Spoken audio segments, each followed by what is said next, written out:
So I had this weird out of body experience, and what happened was I was flying around in a metropolis area, weaving through buildings, chasing a UAV, and I wanted to destroy this UAV because it was deployed by a private organization and it was spying on people, and they were doing it for greedy purposes.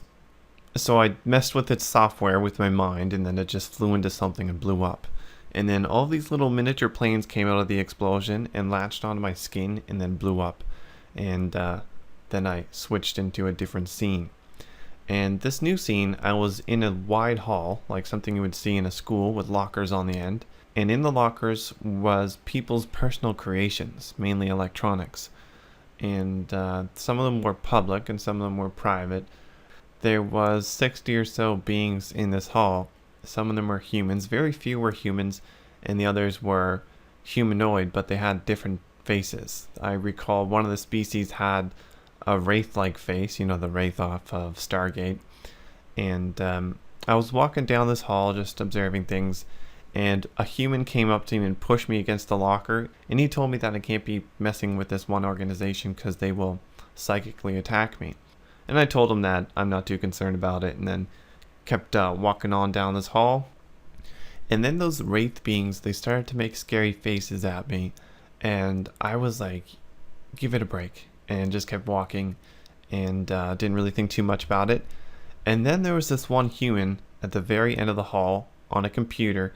These halls, they were more like aisles, so there was aisles of lockers, and at the end of the aisle, kind of like in a store, there would be, you know, a unique product, maybe a computer to help you check something out or check the price of something. Well, this particular female human was on this computer typing stuff. It was an old white IBM looking computer, and she was completely deaf in this state of being. So that might be an indication that this is not an astral projection, because you can't really be deaf in an astral projection, but you have to understand that your deficiencies and influences carry on into the astral plane from your physical or the physical universe. Like, for instance, in my dreams and in an astral projection, I often feel tired to the point that I just want to go to sleep because I have terrible sleep deficiencies. I just expect to be tired, and that's how it is astrally a lot of times for me. And the same thing could be said about people who have more severe deficiencies, like being deaf and such.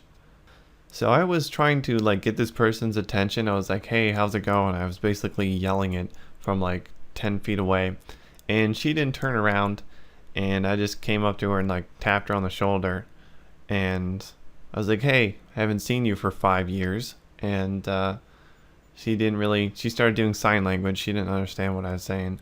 And I went onto her computer and I was typing stuff in like a text document. She was already typing stuff. She had a sentence going on, like half finished. And I just like put a period in there. I didn't really care much to read her sentence. And I typed out something like, hey friend, I haven't seen you for 5 years. Because this was a being that I felt that I've seen before a long time ago in this state of being, in this particular environment. And this is not a feeling that I typically get in dreams. This is usually an astral thing. And I spent way too long. I spent like 3 minutes trying to type a single coherent sentence with that one computer.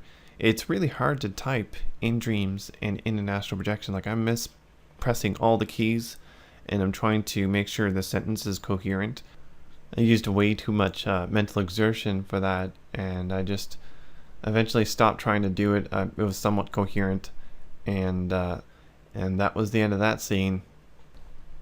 And that's it. See you next time.